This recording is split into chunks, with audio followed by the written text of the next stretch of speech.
इस वीडियो में हम आपको कुरान पाक की दो अजीम और बाबरकत सूरतें सुनाने जा रहे हैं, सूरह यासीन और सूरह रहमान। अगर आप इन दोनों सूरतों को सिर्फ एक मर्तबा भी दिल से सुन लें तो इंशाअल्लाह आपके बिगड़े हुए काम बनना शुरू हो जाएंगे। दोस्तों, सूरह यासीन को कुरान का दिल कहा जाता है और सूरह रहमान दिलों को सुकून देने वाली सूरत है। ये ऐसी बाबरकत सूरतें हैं कि जिस नेक मकसद के लिए भी न सुना जाए, अल्लाह के हुक्म से वो मकसद पूरा हो जाता है। जिस घर में इन सूरतों की तिलावत होती है वहां बेशुमार बरकतें नाजिल होती हैं और अल्लाह ताला इस घर के लोगों को परेशानियों और मुसीबतों से महफूज रखता है। अगर आप रोजाना सूरह यासीन और सूरह रहमान सुनने का मामूल बना लें तो कामयाबी आपका मुकद्दर बन सकती है। अगर आपको लगता है कि आपके घर या कारोबार पर किसी की नजर है या रिस्क में तंगी है तो अपने घर या दुकान में इन सूरतों को चलाएं। इंशाअल्लाह बुरी नजर, जादू और दीगर मनफी असरात खत्म हो जाएंगे और रिस्क में बेपनाह बरकत होगी। याद रखें, इन सूरतों को सिर्फ सुनना है, लेकिन शर्त यह है कि जब सुनना शुरू करें तो मुकम्मल सुने, अधूरा न छोड़ें। अगर आप कुरान पाक से मोहब्बत करते हैं तो इस वीडियो को अभी लाइक करें। आखिर में दुआ है, या अल्लाह, जो लोग सूरह यासीन और सूरह रहमान को मुकम्मल सुनते हैं, अपनी रहमत से उनकी तमाम परेशानियां दूर फरमा, उनके बिगड़े काम बना दे और उनकी जायज हाजात को पूरा फरमा। आमीन। दोस्तों, कमेंट में आमीन जरूर लिखें। क्या पता किसकी जुबान से निकली दुआ कबूल हो जाए। अब अपने दिल में नेक मकसद रखकर इन मुबारक सूरतों को सुने। बिस्मिल्लाहिर्रहमानिर्रहीम। यासीन वल कुरआनिल हकीम। इन्नका लमिनल मुरसलीन अला सिरातिन मुस्तकीम। तंज़ीलल अज़ीज़िर रहीम। लितुंज़िर क़ौमन मा उन्ज़िर आबाउहुम फ़हुम गाफ़िलून। लक़द हक़्क़ल क़ौलु अला अक्सरिहिम फ़हुम ला युमिनून। इन्ना जअलना फ़ी अअनाक़िहिम अग़लालन फ़हिय इलल अज़क़ान फ़हुम मुक़महून। वजअलना मिन बैन अयदीहिम सद्दन वमिन खल्फ़िहिम सद्दन फ़अग़शयनाहुम फ़हुम ला युबसिरून। वसवाउन अलैहिम अअंज़रतहुम अम लम तुंज़िरहुम ला युमिनून। इन्नमा तुंज़िरु मन इत्तबअ अज़्ज़िक्र व खशियर रहमान बिलग़ैब फबश्शिरहु बिमग़फ़िरतिन व अज्रिन करीम। इन्ना नहनु नुह्यिल मौता व नक्तुबु मा क़द्दमू व आसारहुम व कुल्ल शैइन अहसयनाहु फ़ी इमामिन मुबीन। वضرب लहुम मसलन अस्हाबल क़रियह إذ جاءها المرسلون إذ أرسلنا إليهم اثنين فكذبوهما فعززنا بثالث فقالوا إنا إليكم مرسلون. قالوا ما أنتم إلا بشر مثلنا وما أنزل الرحمن من شيء إن أنتم إلا تكذبون. قالوا ربنا يعلم إنا إليكم لمرسلون وما علينا إلا البلاغ المبين. قالوا إنا تطيرنا بكم لئن لم تنتهوا لنرجمنكم وليمسنكم منا عذاب أليم. قالوا طائركم معكم أئن ذكرتم بل أنتم قوم مسرفون وجاء من أقصى المدينة رجل يسعى قال يا قوم اتبعوا المرسلين اتبعوا من لا يسألكم أجرا وهم مهتدون وما لي لا أعبد الذي فطرني وإليه ترجعون أأتخذ من دونه آلهة إن يردني الرحمن بضر لا تغن عني شفاءتهم شيئا ولا ينقذون إني إذا لفي ضلال مبين آمنت بربكم فاسمعون قيل ادخل الجنة قال يا ليت قومي يعلمون بما غفر لي ربي وجعلني من المكرمين وما أنزلنا على قومه من بعده من جود من السماء وما كنا منزلين إن كانت إلا صيحة واحدة فإذا هم خامدون يا حسرة على العباد ما يأتيهم من رسول إلا كانوا به يستهزئون ألم يروا كم أهلكنا قبلهم من القرون أنهم إليهم لا يرجعون وإن كل لما جميع لدينا محضرون وآية لهم الأرض الميتة أحييناها وأخرجنا منها حبا فمنه يأكلون وجعلنا فيها جنات من نخيل وأعناب وفجرنا فيها من العيون ليأكلوا من ثمره وما عملته أيديهم أفلا يشكرون سبحان الذي خلق الأزواج كلها مما تنبت الأرض ومن أنفسهم ومما لا يعلمون وآية لهم الليل نسلخ منه النهار فإذا هم مظلمون والشمس تجري لمستقر لها ذلك تقدير العزيز العليم والقمر قدرناه منازل حتى عاد كالعرجون القديم لا الشمس ينبغي لها أن تدرك القمر ولا الليل سابق النهار وكل في فلك يسبحون وآية لهم ألا حملنا ذريتهم في الفلك المشحون وخلقنا لهم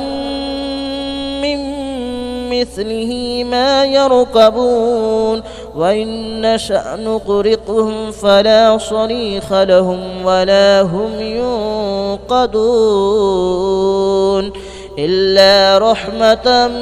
منا ومتاعا إلى حين وإذا قيل لهم اتقوا ما بين أيديكم وما خلفكم لعلكم ترحمون وما تأتيهم من آية من آيات ربهم إلا كانوا عنها معرضين وإذا قيل لهم أنفقوا مما رزقكم الله قال الذين كفروا للذين آمنوا أنطعم من لو يشاء الله أطعمه إن أنتم إلا في ضلال مبين ويقولون متى هذا الوعد إن كنتم صادقين ما ينظرون إلا صيحة واحدة تأخذهم وهم يخصمون فلا يستطيعون توصية ولا إلى أهلهم يرجعون ونفخ في الصور فإذا هم من الأجداث إلى ربهم ينسلون قالوا يا ويلنا من بعثنا من مرقدنا هذا ما وعد الرحمن وصدق المرسلون إن كانت إلا صيحة واحدة فإذا هم جميع لدينا محضرون فاليوم لا تظلم نفس شيئا ولا تجزون إلا ما كنتم تعملون إن أصحاب الجنة اليوم في شغل فاكهون هم وأزواجهم في ظلال على الأرائك متكئون لهم فيها فاكهة ولهم ما يدعون سلام قولا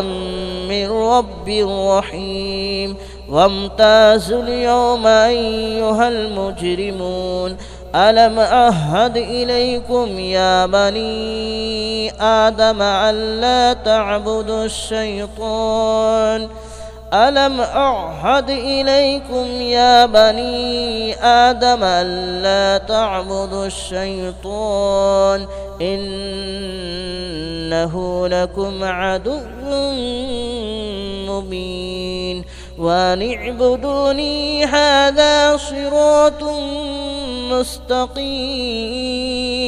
ولقد أضل منكم جبلا كثيرا أفلم تكونوا تعقلون هذه جهنم التي كنتم توعدون اصلوها اليوم بما كنتم تكفرون اليوم نختم على أفواههم وتكلمنا أيديهم وتشهد أرجلهم بما كانوا يكسبون ولو نشاء لتمسنا على أعينهم فاستبقوا الصراط فأنى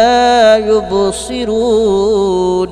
ولو نشاء لمسخناهم على مكانتهم فما استطاعوا مضيا ولا يرجعون ومن نعمره ننكسه في الخلق أفلا يعقلون وما علمناه الشعر وما ينبغي له إن هو إلا ذكر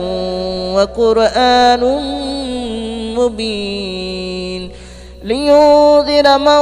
كان حيا ويحق القول على الكافرين أولم يروا أنا خلقنا لهم مما عملت أيدينا أنعاما فهم لها مالكون وذللناها لهم فمنها ركوبهم ومنها يأكلون ولهم فيها منافع ومشارب أفلا يشكرون واتخذوا من دون الله آلهة لعلهم ينصرون لا يستطيعون نصرهم وهم لهم جند محضرون فلا يحزنك قولهم إن إنا نعلم ما يسرون وما يعلنون أولم ير الإنسان أنا خلقناه من نطفة فإذا هو خصيم مبين وضرب لنا مثلا ونسي خلقه قال من يحيي العظام وهي رميم قل يحييها الذي أنشأها أول مرة وهو بكل خلق عليم الذي جعل لكم من الشجر الأخضر نارا فإذا أنتم منه توقدون أوليس الذي خلق السماوات والأرض بقادر على أن يخلق مثلهم بلى وهو الخلاق العليم إنما أمره إذا أراد شيئا أن يقول له كن فيكون فسبحان الذي بيده ملكوت كل شيء وإليه ترجعون بسم الله الرحمن الرحيم الرحمن علم القرآن خلق الإنسان علمه البيان الشمس والقمر بحسبان والنجم والشجر يسجدان والسماء رفعها ووضع الميزان ألا تطغوا في الميزان وأقيموا الوزن بالقسط ولا تخسروا الميزان والأرض وضعها للأنام فيها فاكهة والنخل ذات الأكمام والحب ذو العصف والريحان فبأي آلاء ربكما تكذبان خلق الإنسان من صلصال كالفخار وخلق الجان من مارج من نار فبأي آلاء ربكما تكذبان رب المشرقين ورب المغربين فبأي آلاء ربكما تكذبان مرج البحرين يلتقيان بينهما برزخ لا يبغيان فبأي آلاء ربكما تكذبان يخرج منهما اللؤلؤ والمرجان فبأي آلاء ربكما تكذبان وله الجوار المنشآت في البحر كالأعلام فبأي آلاء ربكما تكذبان كل من عليها فان ويبقى وجه ربك ذو الجلال والإكرام فبأي آلاء ربكما تكذبان يسأله من في السماوات والأرض كل يوم هو في شأن فبأي آلاء ربكما تكذبان سنفرغ لكم أيها الثقلان فبأي آلاء ربكما تكذبان يا معشر الجن والإنس إن استطعتم أن تنفذوا من أقطار السماوات والأرض فانفذوا لا تنفذون إلا بسلطان فبأي آلاء ربكما تكذبان يرسل عليكما شواظ من نار ونحاس فلا تنتصران فبأي آلاء ربكما تكذبان فإذا انشقت السماء فكانت وردة كالدهان فبأي آلاء ربكما تكذبان فيومئذ لا يسأل عن ذنبه إنس ولا جان فبأي آلاء ربكما تكذبان يعرف المجرمون بسيماهم فيؤخذ بالنواصي والأقدام فبأي آلاء ربكما تكذبان هذه جهنم التي يكذب بها المجرمون يطوفون بينها وبين حميم آن فبأي آلاء ربكما تكذبان ولمن خاف مقام ربه جنتان فبأي آلاء ربكما تكذبان ذواتا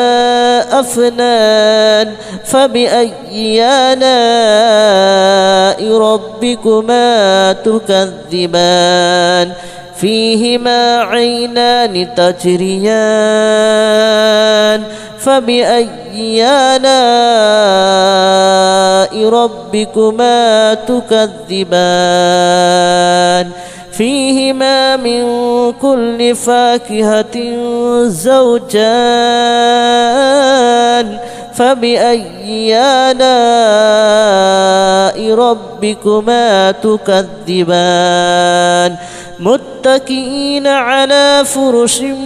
بطائنها من استبرق وجنى الجنتين دان فبأي آلاء ربكما تكذبان فيهن قاصرات الطرف لم يطمثهن إنس قبلهم ولا جان فبأي آلاء ربكما تكذبان كأنهن الياقوت والمرجان فبأي آلاء ربكما تكذبان هل جزاء الإحسان إلا الإحسان فبأي آلاء ربكما تكذبان ومن دونهما جنتان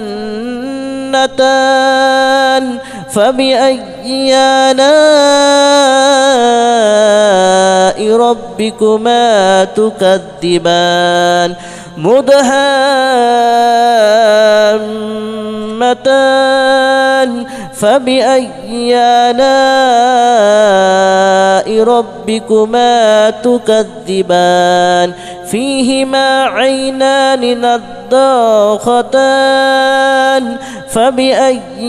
آلاء ربكما تكذبان فيهما فاكهة ونخل ورمان فبأي آلاء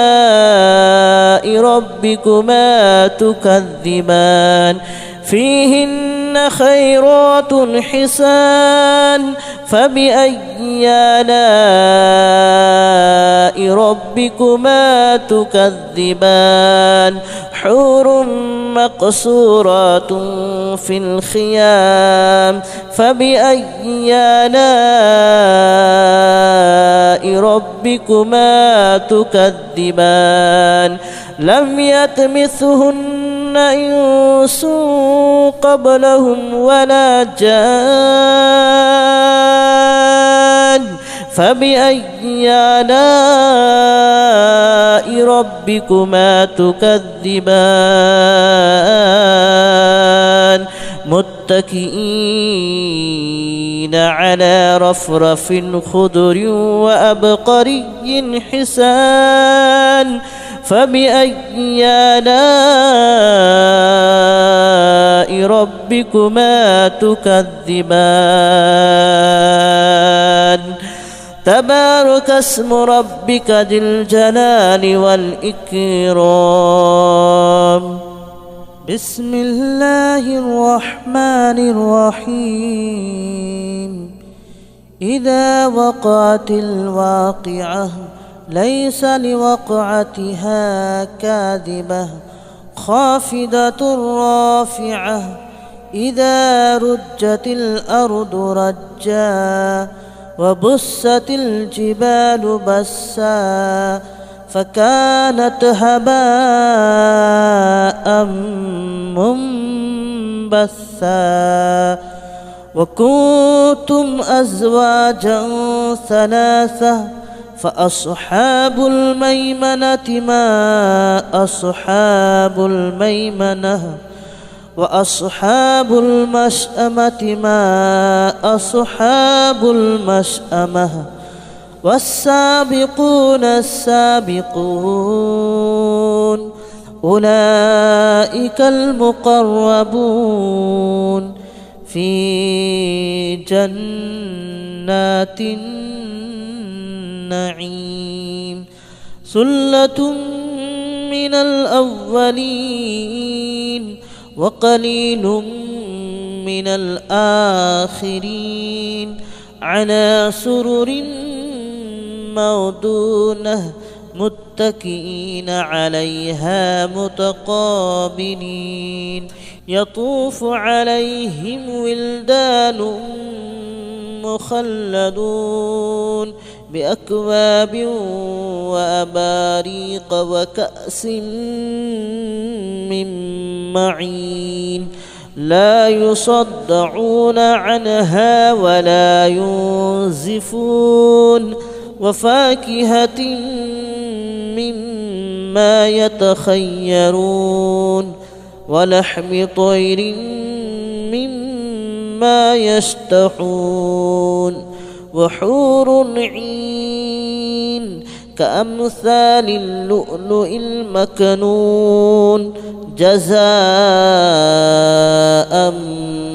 بما كانوا يعملون لا يسمعون فيها لغوا ولا تأثيما إلا قليلا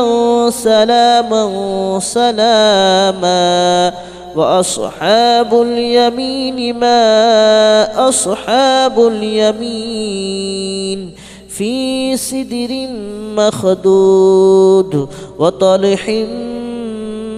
منضود وظل ممدود وماء مسكوب وفاكهة كثيرة لا مقطوعة ولا ممنوعة وفرش مرفوعة إنا أنشأناهن إن شاء فجعلناهن أبكارا عربا أترابا لأصحاب اليمين ثلة من الأولين وثلة من الآخرين وأصحاب الشمال ما أصحاب الشمال في سموم وحميم وظل من يحموم لا بارد ولا كريم إنهم كانوا قبل ذلك مترفين وكانوا يصرون على الحنث العظيم وكانوا يقولون أئذا متنا وكنا ترابا وعظاما أئنا لمبعوثون أو آباؤنا الأولون قل إن الأولين والآخرين لمجموعون إلى ميقات يوم معلوم ثم إنكم أيها الضالون المكذبون لآكلون من شجر من زقوم فمالئون منها البطون فشاربون عليه من الحميم فشاربون شرب الحميم هذا نزلهم يوم الدين نحن خلقناكم فلولا تصدقون أفرأيتم ما تمنون أأنتم تخلقونه أم نحن الخالقون نحن قدرنا بينكم الموت وما نحن بمسبوقين على أن نبدل أمثالكم وننشئكم فيما لا تعلمون ولقد علمتم النشأة الأولى فلولا تذكرون أفرأيتم ما تحرثون أأنتم تزرعونه أم نحن الزارعون لو نشاء لجعلناه هطاما فظلتم تفكهون إنا لمغرمون بل نحن محرومون أفرأيتم الماء الذي تشربون أأنتم أنزلتموه من المزن أم نحن المنزلون لو نشاء جعلناه أجاجا فلولا تشكرون أفرأيتم النار التي تورون أأنتم أنشأتم شجرتها أم نحن المنشئون نحن جعلناها تذكرة ومتاعا للمتقين نحن جعلناها تذكرة ومتاعا للمقوين فسبح باسم ربك العظيم فلا أقسم بمواقع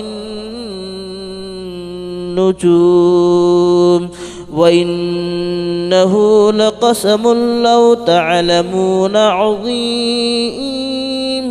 إنه لقرآن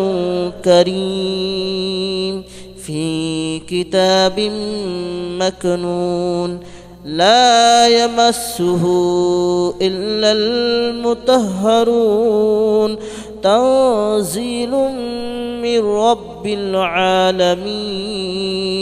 أفبهذا الحديث أنتم مدهنون وتجعلون رزقكم أنكم تكذبون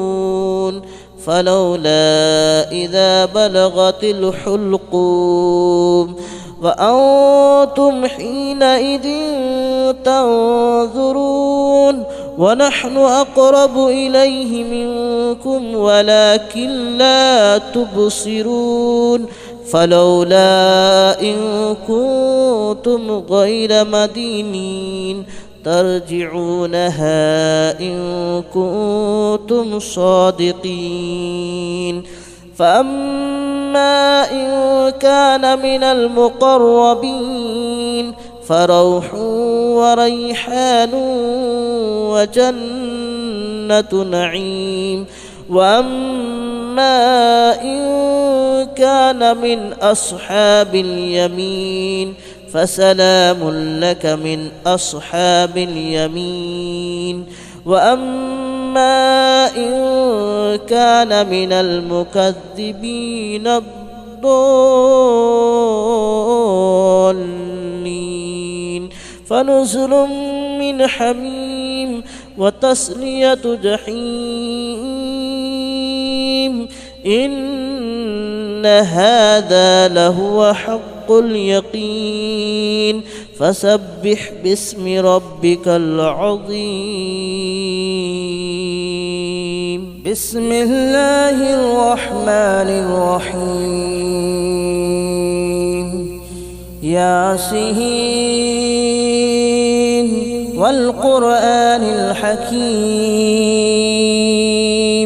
إنك لمن المرسلين على صراط مستقيم تنزيل العزيز الرحيم لتنذر قوما ما أنذر آباؤهم فهم غافلون لقد حق القول على أكثرهم فهم لا يؤمنون إنا جعلنا في أعناقهم أغلالا فهي إلى الأذقان فهم مقمحون وجعلنا من بين أيديهم سدا ومن خلفهم سدا فأغشيناهم فهم لا يبصرون وسواء عليهم أنذرتهم أم لم تنذرهم لا يؤمنون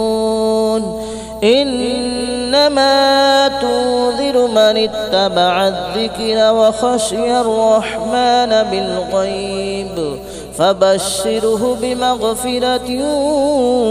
وأجر كريم إنا نحن نحيي الموتى ونكتب ما قدموا وآثارهم وكل شيء أحصيناه في إمام مبين واضرب لهم مثلا أصحاب القرية إذ جاءها المرسلون إذ أرسلنا إليهم اثنين فكذبوهما فعززنا بثالث فقالوا إنا إليكم مرسلون قالوا ما أنتم إلا إلا بشر مثلنا وما أنزل الرحمن من شيء إن أنتم إلا تكذبون قالوا ربنا يعلم إنا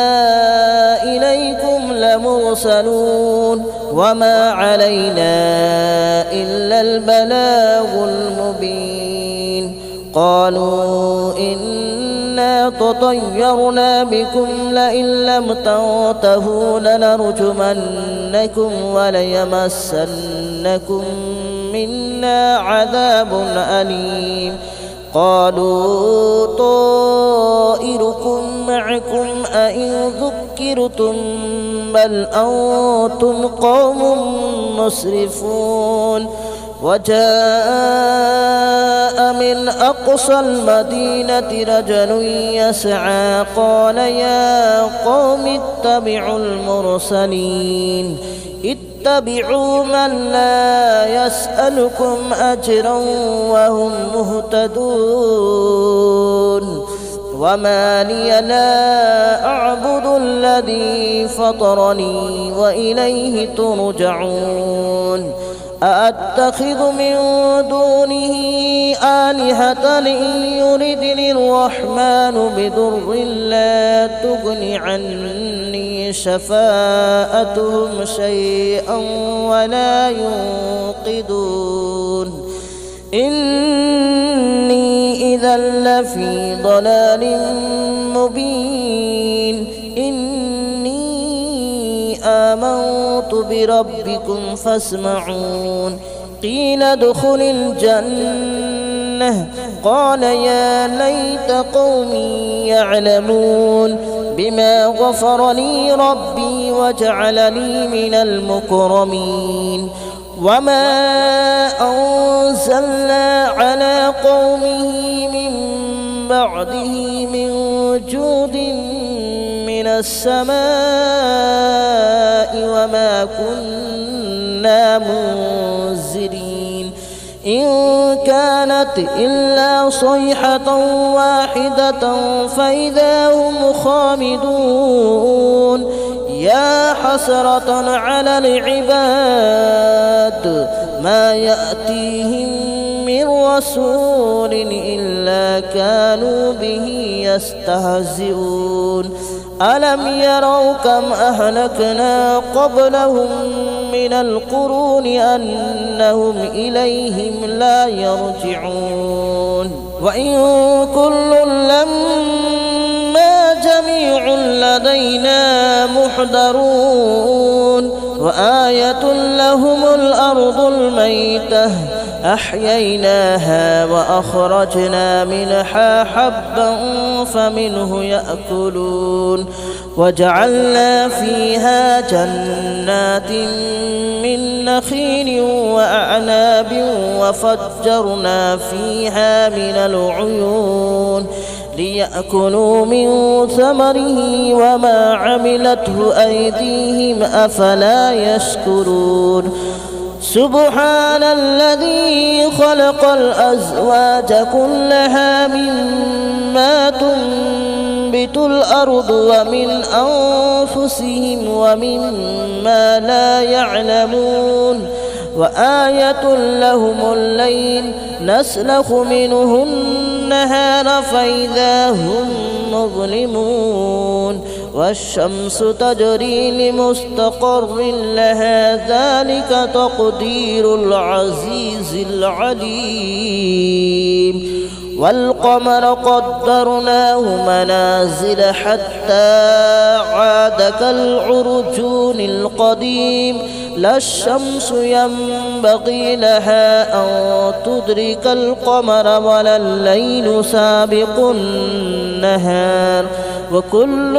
في فلك يسبحون وآية لهم ألا حملنا ذريتهم في الفلك المشحون وخلقنا لهم من مثله ما يركبون وإن نشأ نغرقهم فلا صريخ لهم ولا هم ينقذون إلا رحمة منا ومتاعا إلى حين وإذا قيل لهم اتقوا ما بين أيديكم وما خلفكم لعلكم ترحمون وما تأتيهم من آية من آيات ربهم إلا كانوا عنها معرضين وإذا قيل لهم أنفقوا مما رزقكم الله قال الذين كفروا للذين آمنوا أنطعم من لو يشاء الله أطعمه إن أنتم إلا في ضلال مبين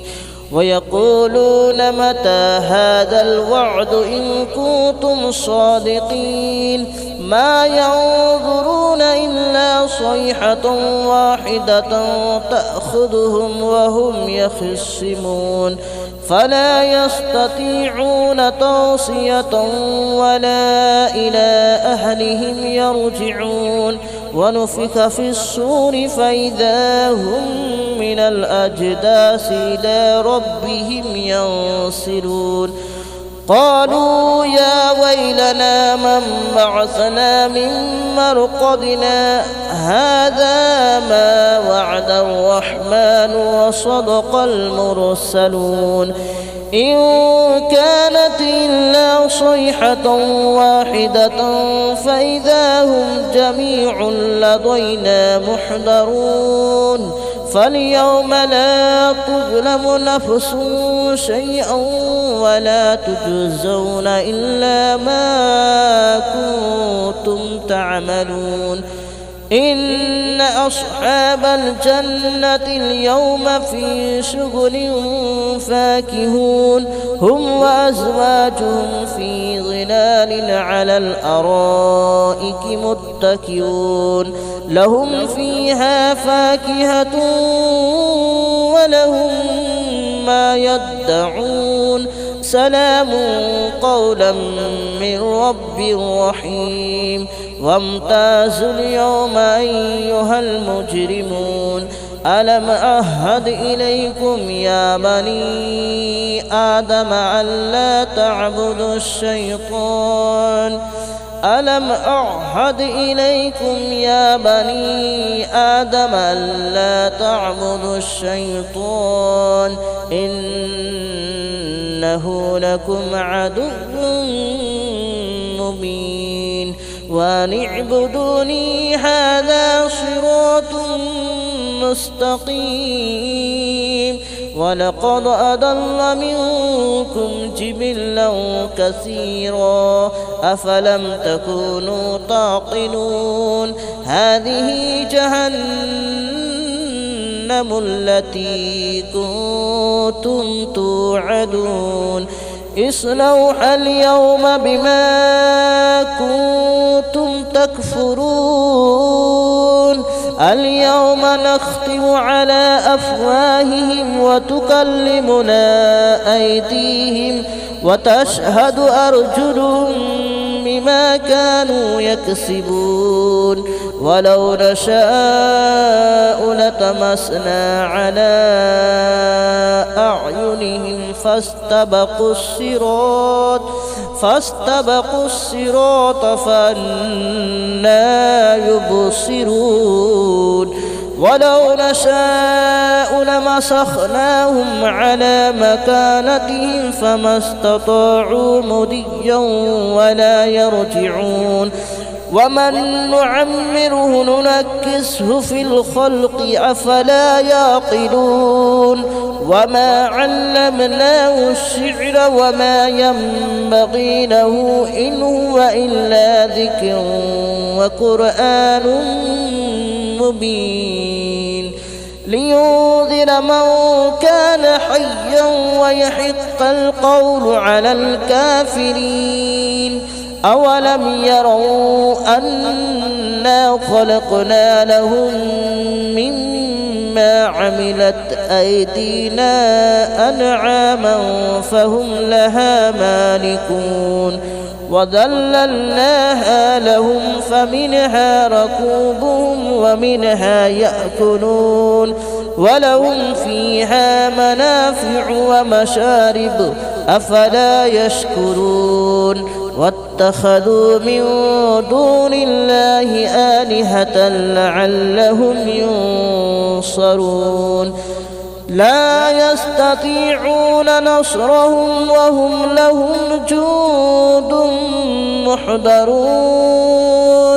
فلا يحزنك قولهم إنا نعلم ما يسرون وما يعلنون أولم ير الإنسان أنا خلقناه من نطفة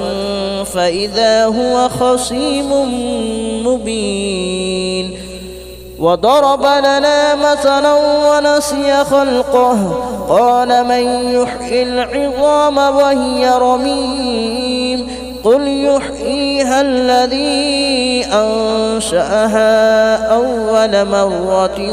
وهو بكل خلق عليم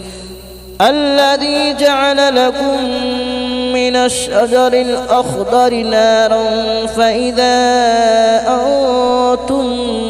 منه توقدون أوليس الذي خلق السماوات والأرض بقادر على أن يخلق مثلهم بلى وهو الخلاق العليم إنما أمره إذا أراد شيئا أن يقول له كن فيكون فسبحان الذي بيده ملكوت كل شيء وإليه ترجعون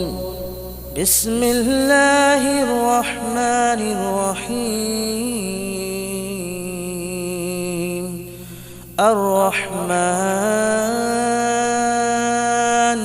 علم القرآن خلق الإنسان علمه البيان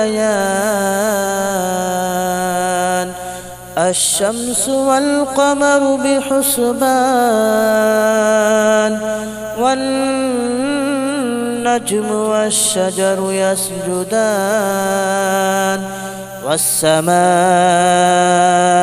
رفعها ووضع الميزان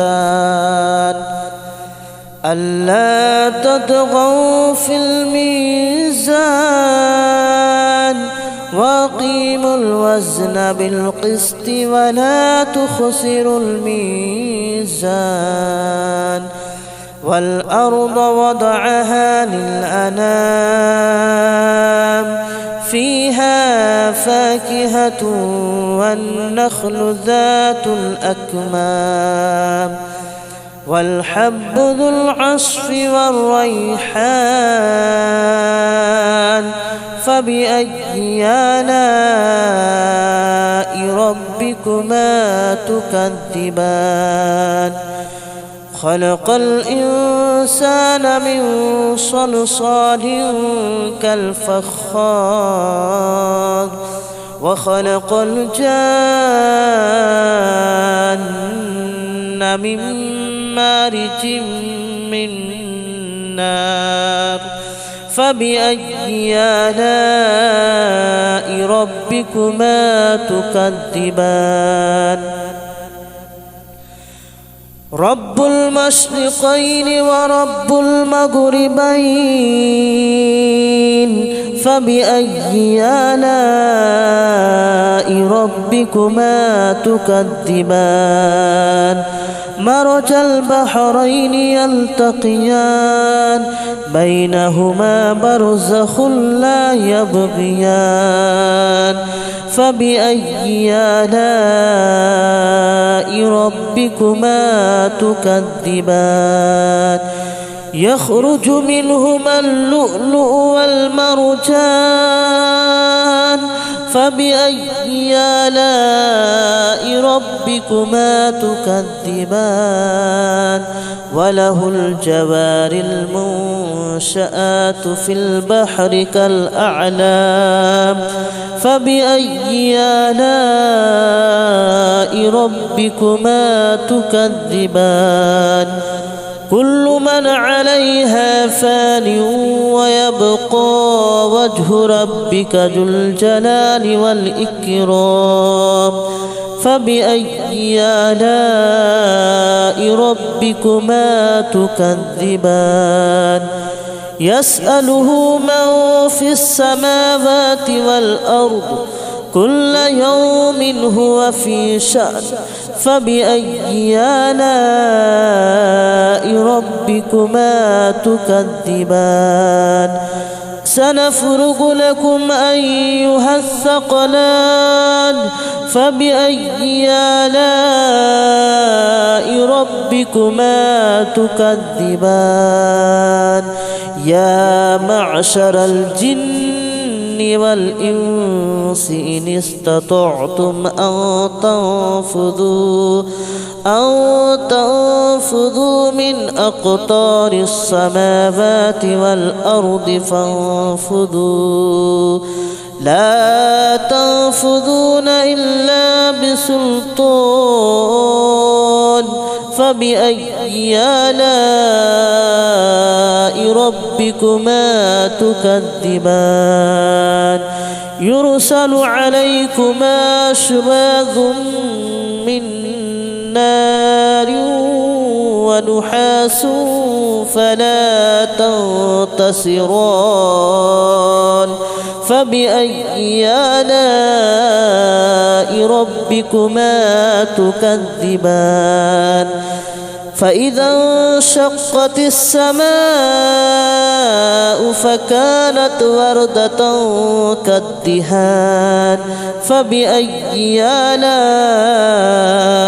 ربكما تكذبان فيومئذ لا يسأل عن ذنبه إنس ولا جان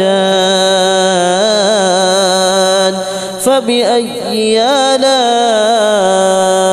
ربكما تكذبان يعرف المجرمون بسيماهم فيؤخذ بالنواصي والأقدام فبأي آلاء ربكما تكذبان هذه جهنم التي يكذب بها المجرمون يطوفون بينها وبين حميم آن فبأي آلاء ربكما تكذبان ولمن خاف مقام ربه جنتان فبأي آلاء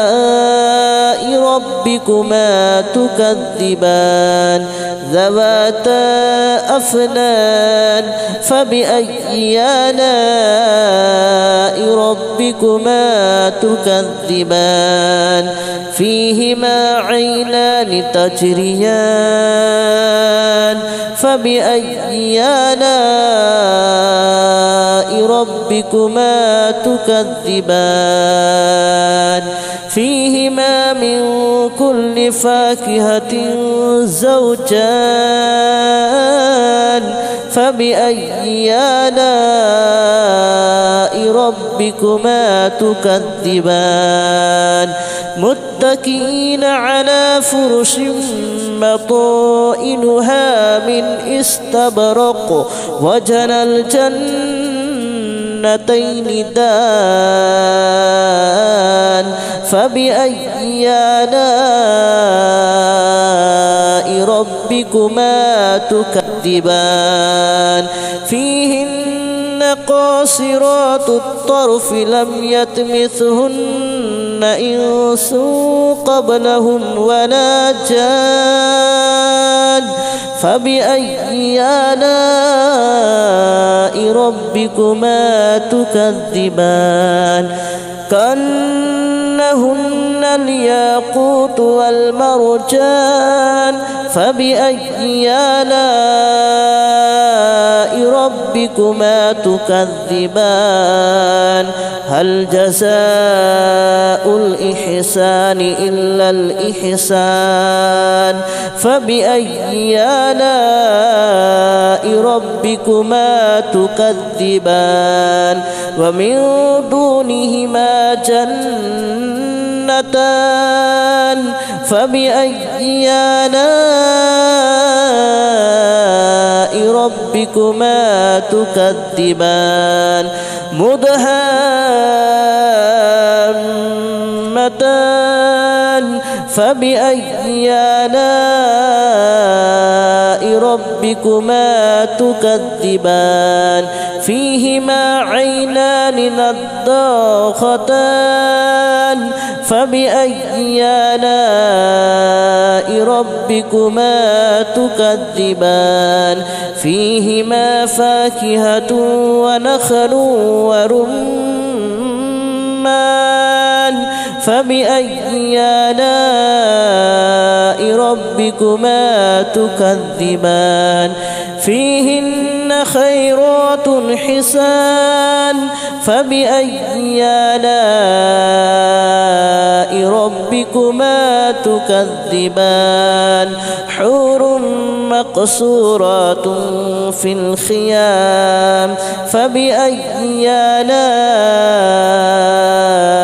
ربكما تكذبان لم يطمثهن إنس قبلهم ولا جان فبأي آلاء ربكما تكذبان متكئين على رفرف خضر وأبقري حسان فبأي آلاء ربكما تكذبان تبارك اسم ربك ذي الجلال والإكرام بسم الله الرحمن الرحيم إذا وقعت الواقعة ليس لوقعتها كاذبة خافضة رافعة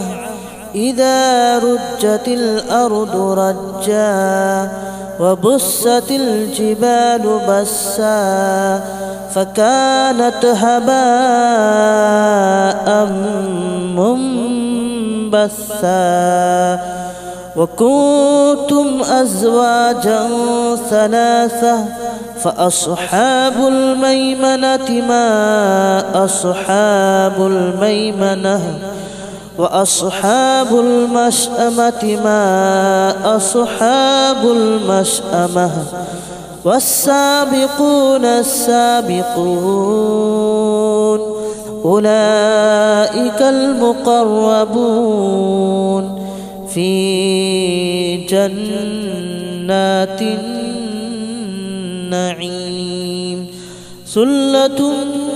من الأولين وقليل من الآخرين على سرر موضونة متكئين عليها متقابلين يطوف عليهم ولدان مخلدون بأكواب وأباريق وكأس من معين لا يصدعون عنها ولا ينزفون وفاكهة مما يتخيرون ولحم طير مما يشتهون وحور عين كأمثال اللؤلؤ المكنون جزاء بما كانوا يعملون لا يسمعون فيها لغوا ولا تأثيما إلا قليلا سلاما سلاما وأصحاب اليمين ما أصحاب اليمين في سدر مخدود وطلح منضود وظل ممدود وماء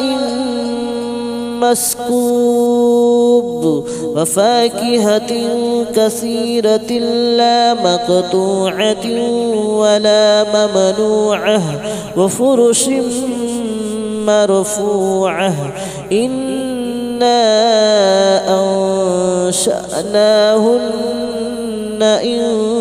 شاء فجعلناهن أبكارا عربا أترابا لأصحاب اليمين ثلة من الأولين وثلة من الآخرين وأصحاب الشمال ما أصحاب الشمال في سموم وحميم وظل من يحموم لا بارد ولا كريم إنهم كانوا قبل ذلك مترفين وكانوا يصرون على الحنث العظيم وكانوا يقولون أئذا متنا وكنا ترابا وعظاما أئنا لمبعوثون أو آباؤنا الأولون قل إن الأولين والآخرين لمجموعون إلى ميقات يوم معلوم ثم إنكم أيها الضالون المكذبون لآكلون من شجر من زقوم فمالئون منها البطون فشاربون عليه من الحميم فشاربون شرب الحميم هذا نزلهم يوم الدين نحن خلقناكم فلولا تصدقون أفرأيتم ما تمنون أأنتم تخلقونه أم نحن الخالقون نحن قدرنا بينكم الموت وما نحن بمسبوقين على أن نبدل أمثالكم وننشئكم فيما لا تعلمون ولقد علمتم النشأة الأولى فلولا تذكرون أفرأيتم ما تحرثون أأنتم تزرعونه أم نحن الزارعون لو نشاء لجعلناه هطاما فظلتم تفكهون إنا لمغرمون بل نحن محرومون أفرأيتم الماء الذي تشربون أأنتم أنزلتموه من المزن أم نحن المنزلون لو نشاء جعلناه أجاجا فلولا تشكرون أفرأيتم النار التي تورون أنشأتم شجرتها أم نحن المنشئون نحن جعلناها تذكرة ومتاعا للمتقين نحن جعلناها تذكرة ومتاعا للمقوين فسبح باسم ربك العظيم فلا أقسم بمواقع النجوم وإنه لقسم لو تعلمون عظيم إنه لقرآن كريم في كتاب مكنون لا يمسه إلا المطهرون تنزيل من رب العالمين أفبهذا الحديث أنتم مدهنون وتجعلون رزقكم أنكم تكذبون فلولا إذا بلغت الحلقوم وأنتم حينئذ تنظرون ونحن أقرب إليه منكم ولكن لا تبصرون فلولا إن كنتم غير مدينين ترجعونها إن كنتم صادقين فأما إن كان من المقربين فروح وريحان وجنة نعيم وأما إن كان من أصحاب اليمين فسلام لك من أصحاب اليمين وأما إن كان من المكذبين الضالين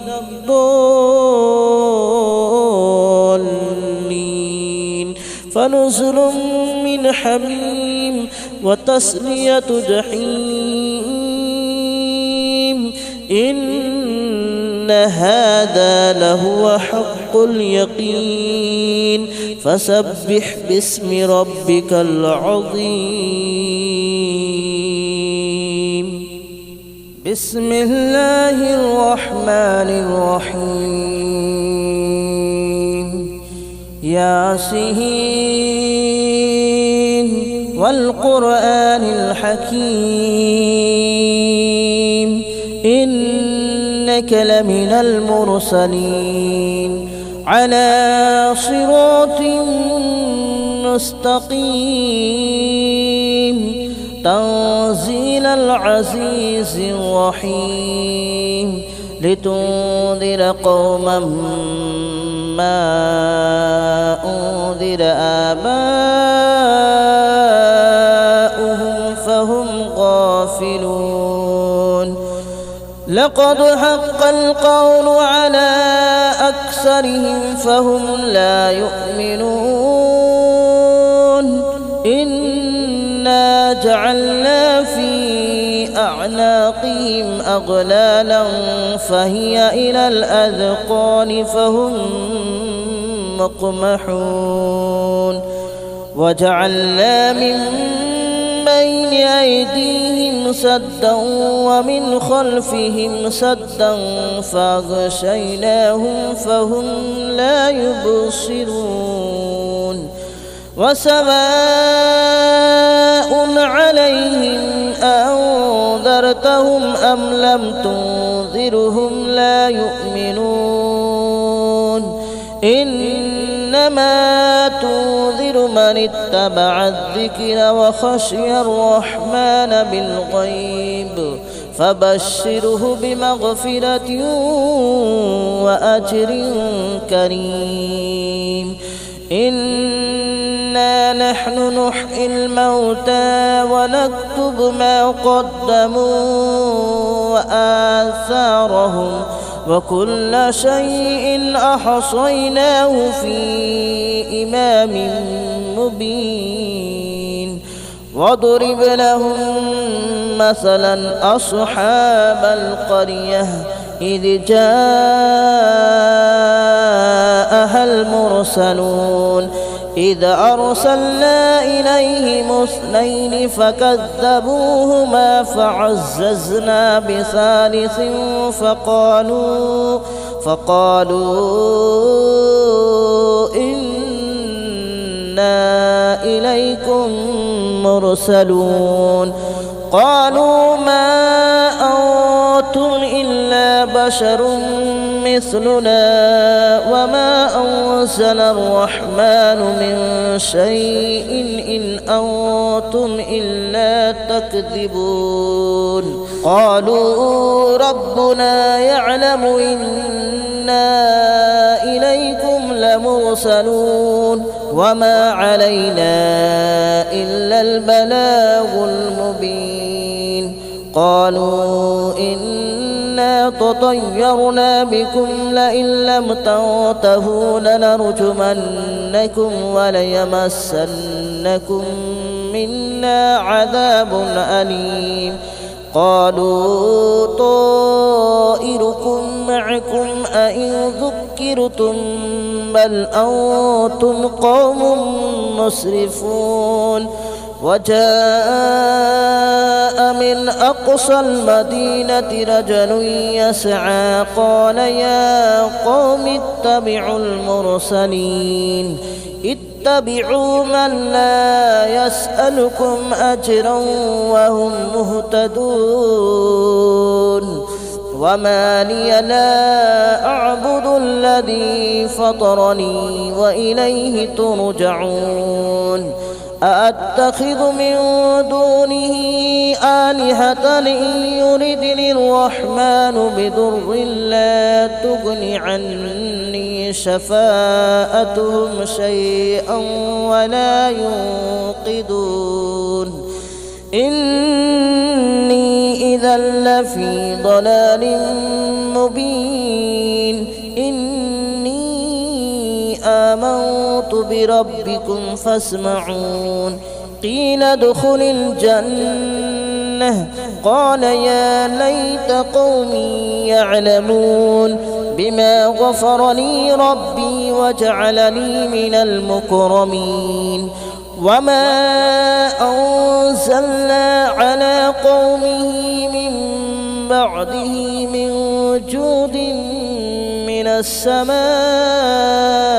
وما كنا منزلين إن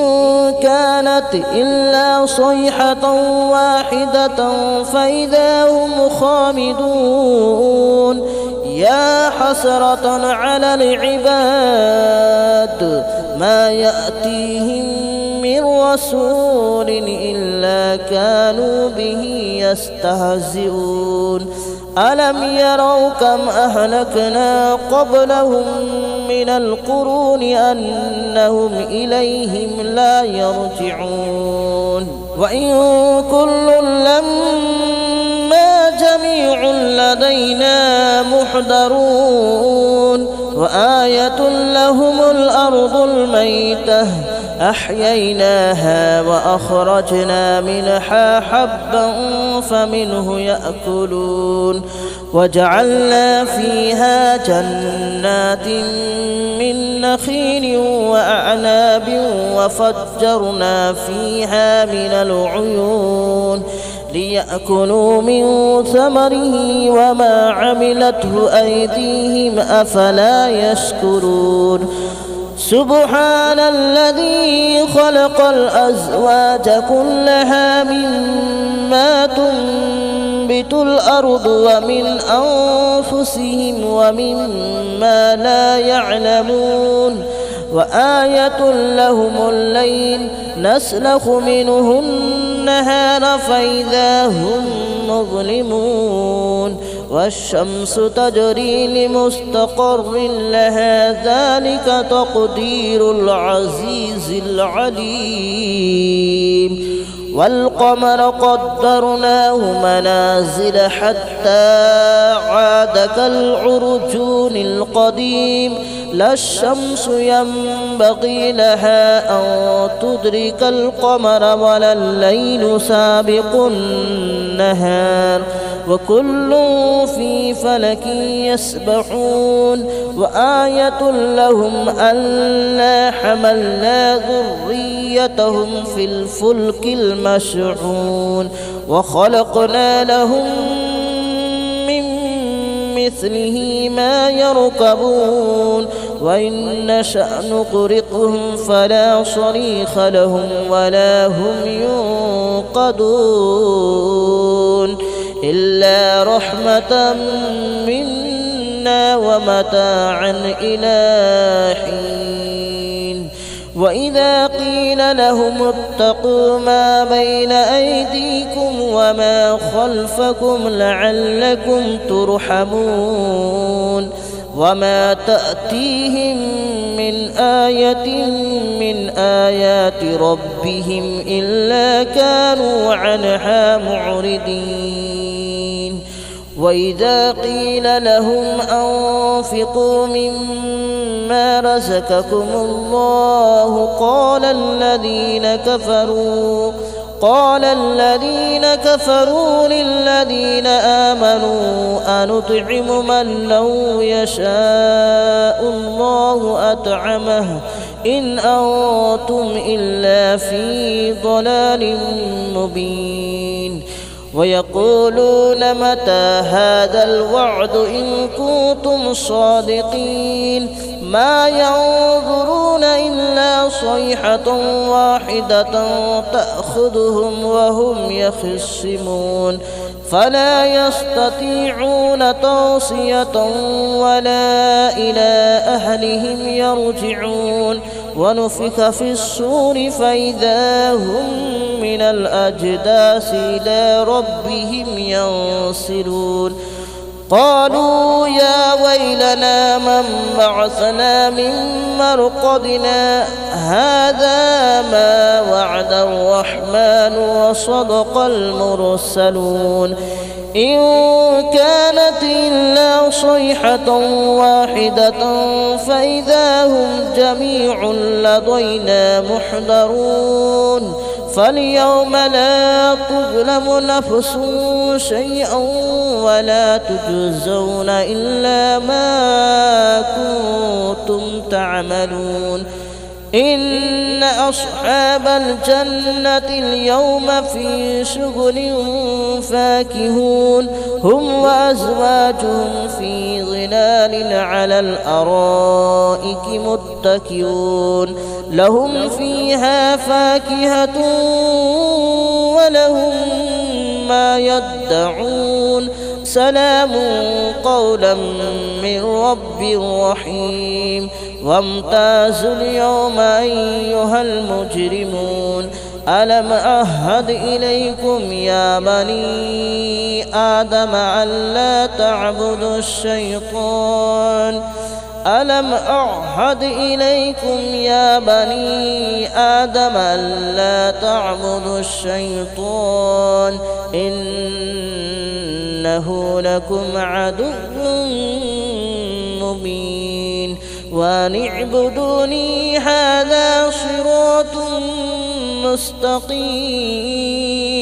ولقد أضل منكم جبلا كثيرا أفلم تكونوا تعقلون هذه جهنم التي كنتم توعدون اصلوها اليوم بما كنتم تكفرون اليوم نختم على أفواههم وتكلمنا أيديهم وتشهد أرجلهم بما كانوا يكسبون ولو نشاء لطمسنا على أعينهم فاستبقوا الصراط فأنى يبصرون ولو نشاء لمسخناهم على مكانتهم فما استطاعوا مضيا ولا يرجعون ومن نعمره ننكسه في الخلق أفلا يعقلون وما علمناه الشعر وما ينبغي له إن هو إلا ذكر وقرآن مبين لينذر من كان حيا ويحق القول على الكافرين أولم يروا أنا خلقنا لهم مما عملت أيدينا أنعاما فهم لها مالكون وذللناها لهم فمنها ركوبهم ومنها يأكلون ولهم فيها منافع ومشارب أفلا يشكرون واتخذوا من دون الله آلهة لعلهم ينصرون لا يستطيعون نصرهم وهم لهم جند محضرون فلا يحزنك قولهم إنا نعلم ما يسرون وما يعلنون أولم ير الإنسان أنا خلقناه من نطفة فإذا هو خصيم مبين وضرب لنا مثلا ونسي خلقه قال من يحيي العظام وهي رميم قل يحييها الذي أنشأها أول مرة وهو بكل خلق عليم الذي جعل لكم من الشجر الأخضر نارا فإذا أنتم منه توقدون أوليس الذي خلق السماوات والأرض بقادر على أن يخلق مثلهم بلى وهو الخلاق العليم إنما أمره إذا أراد شيئا أن يقول له كن فيكون فسبحان الذي بيده ملكوت كل شيء وإليه ترجعون بسم الله الرحمن الرحيم الرحمن علم القرآن خلق الإنسان علمه البيان الشمس والقمر بحسبان والنجم والشجر يسجدان والسماء رفعها ووضع الميزان ألا تطغوا في الميزان وأقيموا الوزن بالقسط ولا تخسروا الميزان والأرض وضعها للأنام